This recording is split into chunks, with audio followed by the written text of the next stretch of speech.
Bienvenidas, bienvenidos. Hemos invitado a César Uribe Araya, arquitecto de San Fabián de Alico. Esto queda Parral hacia...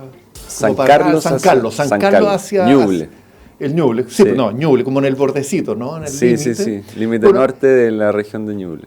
Constitucional, para hablar de la propuesta de nueva constitución en los temas referidos básicamente a vivienda, a la propuesta sobre vivienda, planificación territorial, descentralización, temas que yo creo que son muy importantes, porque algo que además está poco regulado en la legislación. Bueno, de partida, no está en la actual Constitución, es decir, no hay ni una mención a vivienda, tampoco hay a cultura y una serie de otros temas. César, ¿cuáles son para ti como los principales lineamientos o aportes que haría la nueva Constitución en estos temas? Primero agradecer la invitación. La oportunidad de transmitir este trabajo que a veces que es sumamente importante desde la vivienda, por la problemática que hoy día existe, pero también de otros elementos que quedan un poco, que no son tan famosos dentro de la discusión constitucional, por ejemplo, que es el ordenamiento territorial, que es clave también, como para poder definir buenos asentamientos humanos, para ver las compatibilidades territoriales. Eso no se discute mucho y no aparece mucho en la discusión pública, digamos, porque son quizás temas un poco más técnicos, pero para mí son clave. Y como arquitecto yo sentí un poco también esa necesidad dentro del espacio de la Convención Constitucional de trabajarlo más en específico, más directamente, entendiendo una composición evidentemente donde la mayoría eran abogados o políticos con todas esas visiones asociadas a esas temáticas también. Sí. Entonces, yo en primer punto, digamos, y tratando también de responder la pregunta, quisiera destacar la diversidad que existió dentro de la convención, donde llegó un arquitecto que era yo, que pudo instalar algunos temas, no solo tampoco, porque lo trabajamos con otros profesionales, con una geógrafa también, que son temas afines, convencional también, Carolina Vilches, por ejemplo, temas de ordenamiento territorial, en fin. Entonces, para mí, yo creo que los elementos más importantes de esto es entender cómo nos ubicamos, cómo nos integramos a un territorio y a un espacio que sabemos que tenemos y que en el caso chileno es bastante valioso también desde el punto de vista ecológico. Yo soy un activista socioambiental. Yo llegué a la convención no como arquitecto, sino como... No hice una campaña defensor de los ríos. Yo no hice una campaña levantando el tema de la arquitectura, de la ciudad o de la vivienda, la verdad. Como que mi actuar político antes de la convención tenía que ver con el lugar donde yo vivo, que es San Fabián de Alico, que ya hablamos sobre aquello, y sobre una lucha territorial que tenemos de la defensa del río Ñuble en ese lugar. Tenemos una organización y desde ahí aparece la posibilidad de hoy día integrar. Y estando dentro, fueron parte de los elementos en donde pusimos más atención también, que se vinculan, por supuesto, como es el territorio, la naturaleza, ¿cierto?, el entorno, con cómo nosotros habitamos, cómo nos vinculamos, cómo generamos sociedad, cómo nos integramos de una manera más equitativa y con una visión intergeneracional también para las futuras generaciones. Ahora, es importante mencionar, primero, que en Chile no hay planificación urbana, lo que hay es regulación, y por lo tanto estamos muy atrasados en ese sentido. Es decir, simplemente hay determinadas regulaciones que además muchas veces no se cumplen o más bien se vulneran, pero que además en la zona rural simplemente no existe, es decir, no existe prácticamente nada salvo... Así es. Es decir, salvo las parcelas de agrado de 5 milímetros cuadrados más o menos, que están desregulados absolutamente. Está completamente desregulado, lo que ha implicado crecimientos inorgánicos, graves problemas medioambientales en muchos casos, es decir, no solo el tema de la producción de porcinos y de la avícolas, sino que también temas que ponen en riesgo temas alimentarios, el tema de la agricultura. Respecto a la vivienda, usted básicamente está en el artículo 51, el 52 y 53, ¿no? Que son como los más abocados a ese tema. Ustedes están planteando el derecho a una vivienda digna y adecuada. ¿Cómo lo entienden eso?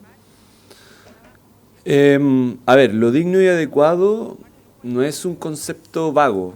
Está de alguna forma enmarcado en un estándar internacional, en el Pacto Internacional de Derechos Económicos, Sociales y Culturales, en donde se establecen requisitos para lograr ese objetivo, digamos, de una vivienda adecuada y digna, que tienen que ver con la ubicación, ¿cierto? ¿Dónde está ubicada la vivienda? No da lo mismo estar en la periferia, aislada, y que estar dentro de la ciudad con todos los servicios cercanos. Eso es algo muy importante. Tiene que ver con contar con servicios. Es elemental, digamos, para tener una vivienda digna y adecuada, contar con luz, con agua, ¿cierto? Con todo lo que se requiere como para que pueda utilizarse. Contar que exista la seguridad en la tenencia, que básicamente es saber de que yo estoy en este lugar y que a mí nadie me va a, de un día para otro, sacar de este lugar y dejar en una situación de vulnerabilidad, ¿cierto? Tiene que ver con la accesibilidad universal, cómo se diseña y se está en un espacio donde pueda ser utilizado por cualquier persona, con cualquier situación de discapacidad, por ejemplo. Tiene que ver con la pertinencia cultural y territorial, que es clave también, bueno, no es lo mismo vivir en Santiago que en San Fabián de Alico. Perdón, algo que debemos mencionar, en Chile se vulneró durante mucho tiempo y probablemente en los últimos años se ha ido incorporando variables territoriales, porque antiguamente se ¿Para el diseño de la vivienda, dices tú? Para el diseño de la vivienda. Es decir, durante muchísimos años en Chile se construía la misma vivienda social de Arica casi a Punta Arenas. Sí, lo que era una irracionalidad total. Sí, yo creo que eso no ha cambiado tanto tampoco. Ha cambiado medianamente. Claro, poco. medianamente. Pero, por ejemplo, en una comuna rural como la que yo vivo, la cocina tiene un rol fundamental. Y lo es decir, que digamos, tiene una importancia. Tiene un rol distinto. Sí, tiene una importancia mayor en comparación con otros espacios dentro de una vivienda urbana. El corazón es la cocina, no es el estar, no es el comedor. Sí, absolutamente. Y tiene que ver, bueno, con distintas razones, pero la vivienda que se construye en San Fabián es idéntica a la que se construye en Chillán, que son las ciudades como más cercanas, sí. Quizás que el norte no sé, yo podría pensar de que tampoco son tan distintas, entonces falta también, o sea, si bien yo no voy a discutir lo que tú planteas, sí. Pero como que hay un avance respecto a eso, pero falta aterrizarlo mucho más. Básicamente se han incorporado criterios de aislación térmica. Ya, claro, sí. Pero, claro, digamos en términos espaciales. Ahora, ustedes están planteando también de lo comunitario. Y yo creo que ahí es una palabra, pero que puede tener grandes implicancias, porque muchas veces se construye vivienda, pero no se construye en barrio. Entonces, finalmente, no hay una concepción, o quizás hay una concepción de sociedad que es tremendamente individualista, donde no se concibe, lo que además después repercute en temas de convivencia, de seguridad, de violencias, etcétera. Sí. Bueno, el primer inciso de nuestro artículo 51 del derecho a la vivienda habla sobre contar con el derecho a una vivienda digna y adecuada para el pleno desarrollo de una vida individual, familiar y colectiva, algo así. Es decir, que la ley que permita el libre desarrollo de una vida personal, familiar y comunitaria. Y eso es clave. Tiene que ver con el concepto también de ciudad y de sociedad que es importante siempre tenerlo presente. O sea, nosotros convivimos en un mismo espacio y generar espacios comunitarios y un desarrollo comunitario es clave para el buen vivir y para elementos tan importantes hoy en día como la seguridad también, que tiene que ver con un artículo que tú me decías que también aparecía, el artículo 53. En la 53, el derecho a vivir en entornos seguros y libres de violencia. Sí, y ahí el enfoque, y tratando de unir ambos artículos, tiene que ver específicamente cómo se genera comunidad en los distintos barrios que hoy día existen o que los que hay que seguir construyendo o instalando de aquí en adelante también bajo estos criterios.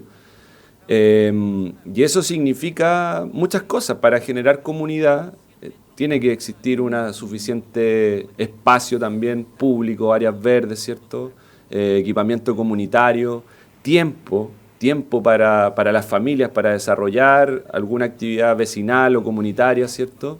Y eso tiene que ver de nuevo con otros elementos que ya hemos hablado, que no son aislados uno por otro, tiene que ver con dónde está ubicada también la vivienda, cuál es el espacio que tiene la vivienda. Para poder ir integrando esos elementos y que concretamente se genere vida comunitaria, o si no, no lo vamos a lograr tampoco. Ahora, yo tengo la impresión de que en general hay unas idealizaciones bastante abstractas por parte no solo de los ministerios a nivel central, sino que también de los profesionales. Porque, claro, se dice, ok, plaza, espacios públicos, etcétera, pero esos espacios públicos hay que mantenerlos, hay que gestionarlos, pero además tienen que tener un diseño que sea acorde a necesidades reales, no a deseos un poco a veces que tienen más que ver con aspiraciones que con necesidades reales.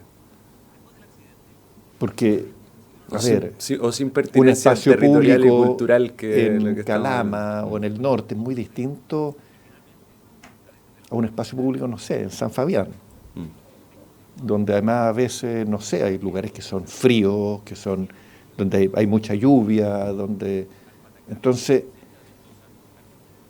yo creo que la reestructuración es muy profundo, los cambios que se requieren. Sí, de todas maneras, y para eso es muy importante cómo integrar dentro del diseño de las políticas públicas a la gente.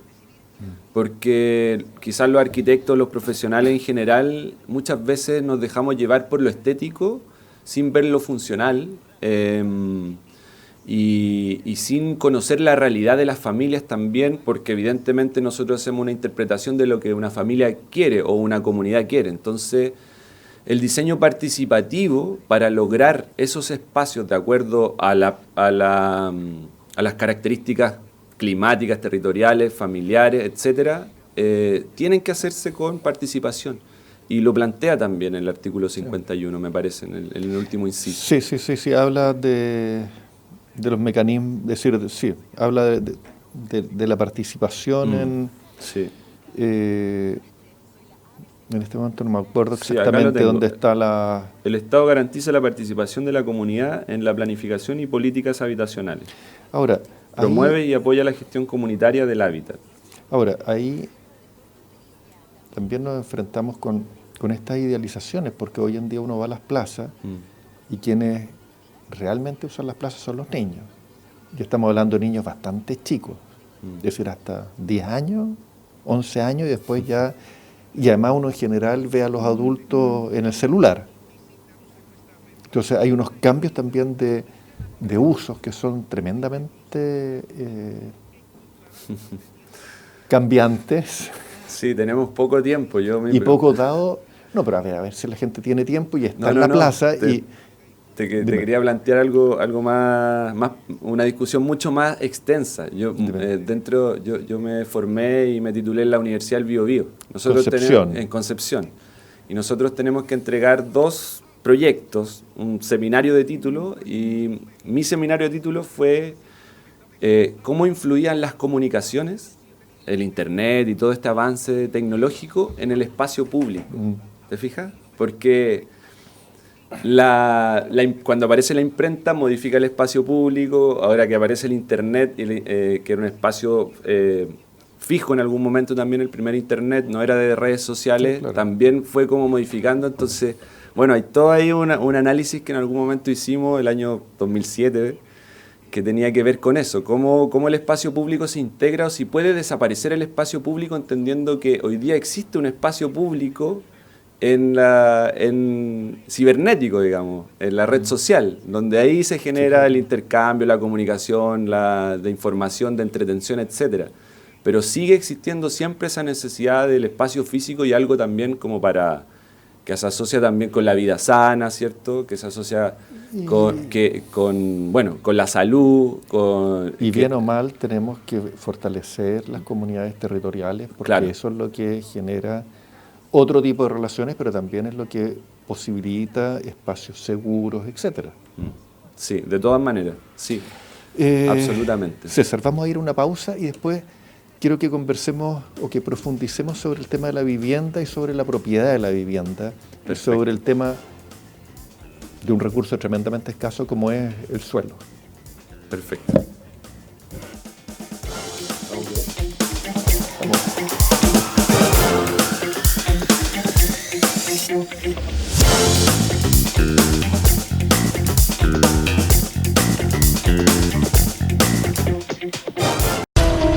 En BioBio profundizamos las noticias enfatizando la verdad siempre. Aquí tú te informas y entretienes.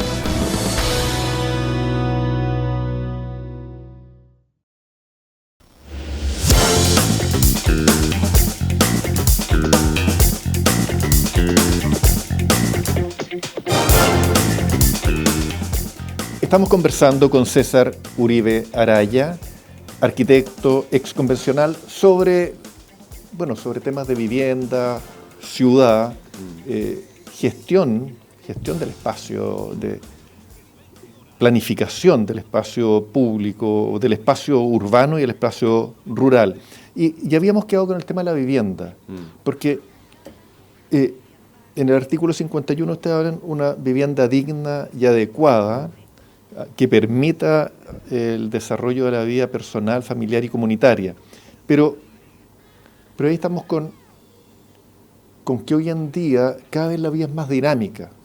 Es decir, no solo ya no hay familias extensas y por lo tanto la gente parte viviendo a veces sola, parte viviendo en una familia, después vive sola, después vive probablemente un porcentaje importante en pareja, después tienen hijos, después dejan de tener hijos.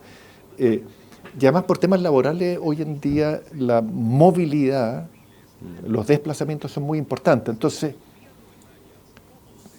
la pregunta es si tiene sentido o si tiene tanto sentido insistir o tener como único modelo la vivienda privada, vivienda social privada, cuando frente a todos esos cambios es poco funcional. O cuando si alguien se traslada no puede estar esperando 3, 4, 5, hoy en día son 10 a 12 años entre que se postula a que se obtiene la vivienda. Es decir, son tiempos completamente desfasados con los ritmos y las necesidades actuales.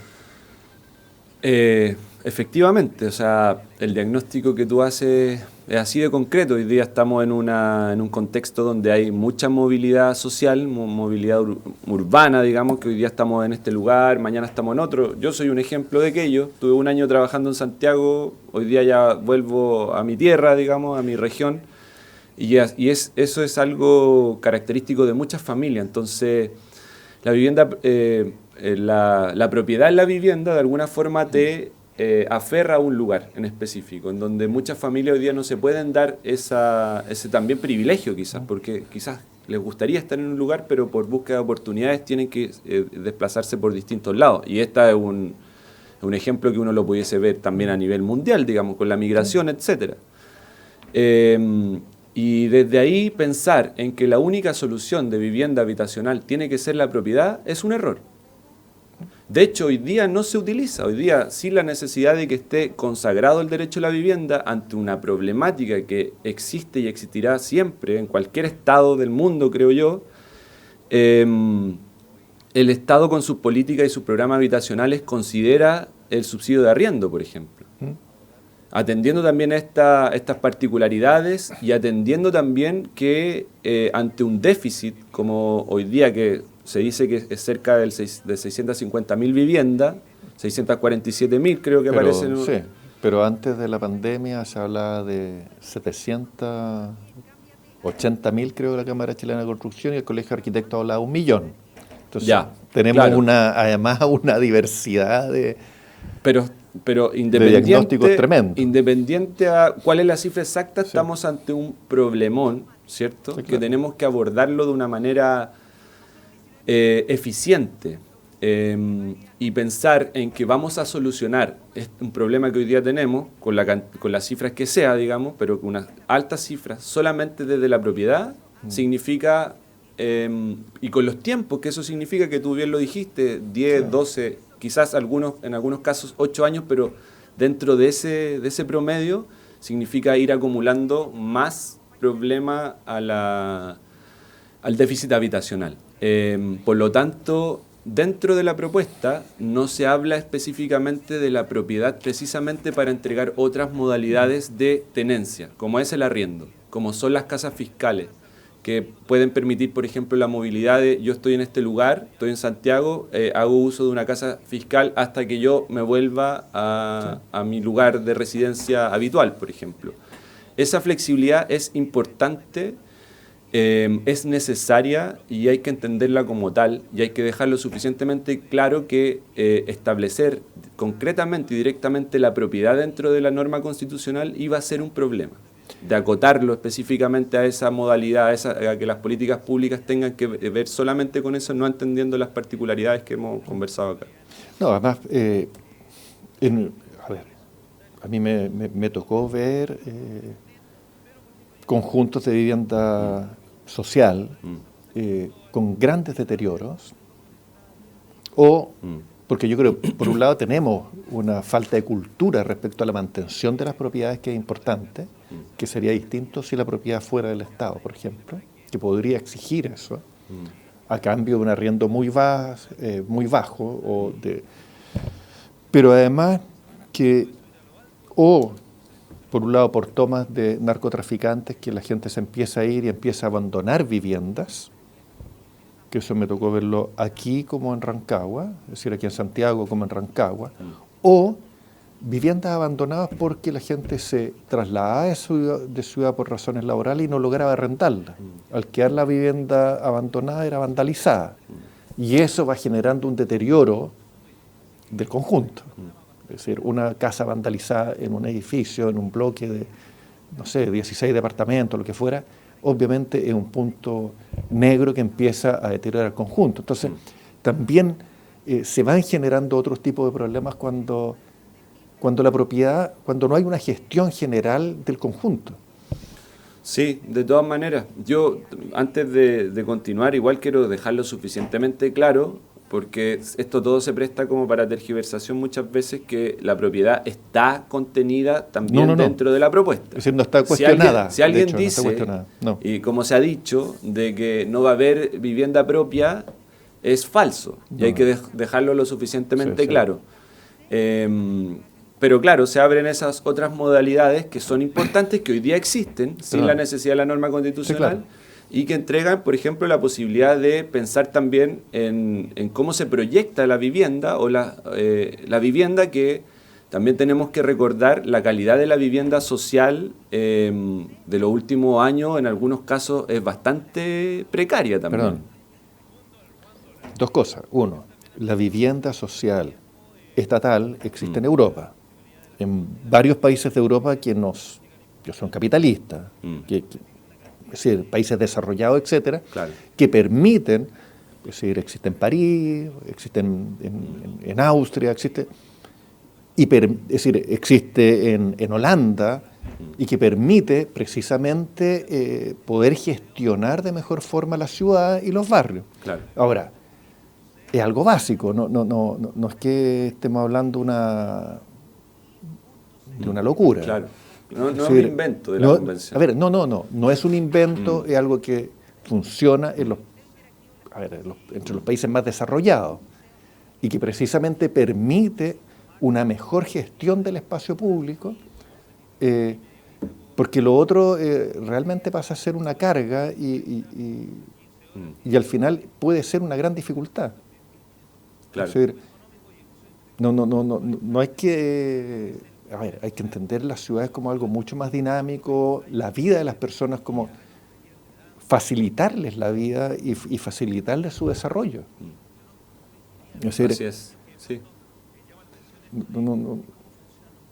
Sí, bueno, eso. Y además, por otro lado, a ver, ustedes plantean un sistema integrado de suelos públicos. A ver, si uno quiere buena ubicación, etcétera, la gestión de los suelos va a ser fundamental. En la medida en que se vayan privatizando todos los suelos, bueno, la posibilidad de gestionar esto va a ser cada vez más difícil. Sí. Bueno, uno de los principales problemas actuales, además de la calidad, que un poco lo tocábamos respecto a la vivienda social, la calidad material, digamos, que en algunos casos ha sido deficiente, y hay ejemplos de aquello.